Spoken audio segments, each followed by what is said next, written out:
Hi guys, welcome back to Dagababe, and this week I cover Mark Hamill, who's finally going to be a star, LGBT and Pride Week, and of course what the hell is going on with the Han Solo movie?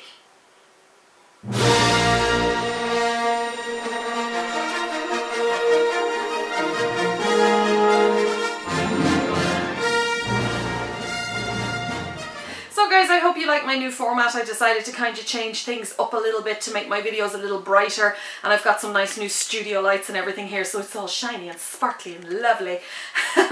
So firstly this week I would like to give a big shout out to all you amazing LGBT people out there. I hope you've had an amazing Pride Week and a Pride Day, and I suppose every day you should be proud that you have indeed done this. I'm coming out. I want the world to know. I got to let it show. Decided to just take a fun side to that, I don't know why. So I'm just so thrilled. If any of you are following my channel, that is just fantastic. I'm a person who loves diversity. Probably one of the reasons I love the Star Wars universe so much, because there's so many different things out there, different people, different creatures, different colours, and I think this world would be awfully bloody boring if we didn't have amazing different people from all walks of life. It makes life a hell of a lot more interesting, so keep coming out and keep being proud. So in the news this week we have two major things in relation to Star Wars. The first one is one that I am really happy about, and that is finally in 2018 Mark Hamill will be honoured on the Hollywood Walk of Fame, and he will finally be given his own star. Now, not that he needed that, we all knew he was a star anyway, but it's well deserved, and I think, to be honest, in my eyes it should have been done 20 years ago. He's been in the industry for so long, and you know, he's not just the iconic amazing Luke Skywalker, but he's also become the absolutely acclaimed voice of the Joker and become so well known for that I think this is very overdue. So congratulations to Mark Hamill on getting that amazing star on the Hollywood Walk of Fame, and hopefully I might get to go to LA at some stage and maybe see that once it's down. And of course, on to the biggest story this week, and it has to be about Phil Lord and Chris Miller, who were contracted to direct the Han Solo movie. And of course it has just suddenly all gone horribly wrong. They have been fired. Well, you're probably asking yourself, why the hell does this happen? I mean, they were contracted to do the film.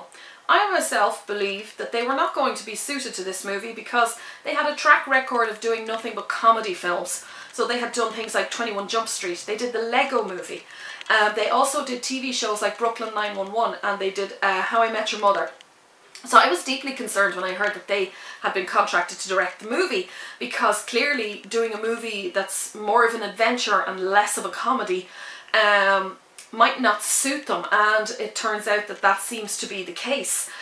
Kathleen Kennedy has been in dispute with them over the last few weeks apparently, because Alden, who of course we know was playing Han, had approached her with concerns that Han Solo was almost Jim Carrey-ish in style, and we know from Harrison Ford's performance over the years that he has a very dry wit, and we of course, all of us as fans, would like to see that carried through into this prequel about his early part of his life. So I certainly don't want it to become a comedy. I don't know about you and me, but we've got enough cheesy lines from Star Wars like delusions of grandeur, and I have a bad feeling about this. Alrighty then is one that we definitely don't want to hear.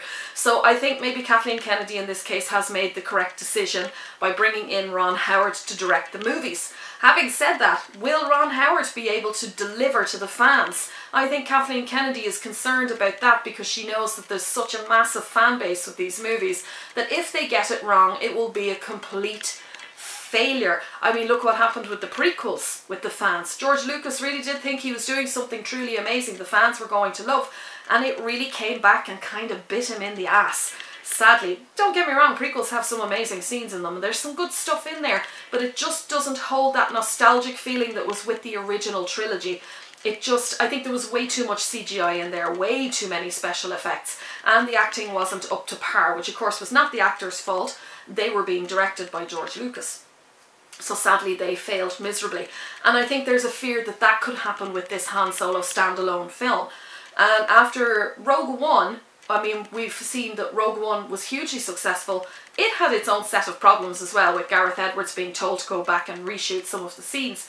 But the Rogue One movie is so gritty and so raw that I think that all of us are hoping that that's what we're going to get again with the Han Solo film. And of course, if we get some comedy thing, I think most of us will be walking out of the theatre. So I think the decision has been correctly made to let Phil Lord and Chris Miller release them from their contract. It's a shame because maybe they had such a big built-up idea of doing a Star Wars movie and now they're not going to get to do it. That's kind of sad. But at the same time, I don't know that Ron Howard is going to do it justice. I've heard that he's now gone back in to reshoot some of the scenes that were already done. And of course, he's going to want to put his own vision on it. So it's probably going to change and twist completely. Won't be anything like was expected before. So I guess that's it for this week, that story. Oh, the one last thing I wanted to say actually about Ron Howard, he already has connections with George Lucas.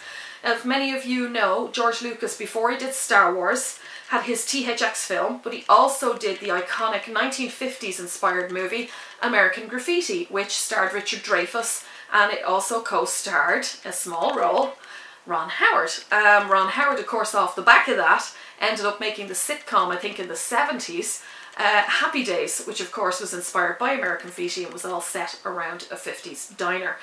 So just a little fact for you. You probably already knew, but I thought I'd just throw that in there. So guys, that's it for me this week. It's quite a short one, I'm afraid. And I hope you like this new format. Let me know what you think about this whole fiasco with the Han Solo movie. Comment below. Do you think they've made the right decision in letting Miller and Lord go and bringing in Ron Howard? Or who do you think would be perfect to direct the Han Solo movie? What do you think? I'd love to hear it. If you're new to my channel, don't forget to hit the button below and subscribe and come with me and we can rule the galaxy together. I think I'm at peace with that. Don't forget, you can also follow me on Twitter, Instagram, Facebook, and I'm also on Pinterest. I never mentioned that one, but I am on Pinterest.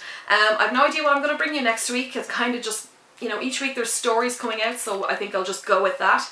And I hope you all have an amazing week. All you Pride people, I hope you had a great week. I'm sure you did. I know I saw plenty of rainbow flags flying everywhere and painted faces. It was absolutely fantastic. And that's it for me, guys. So may the force be with you. Bye.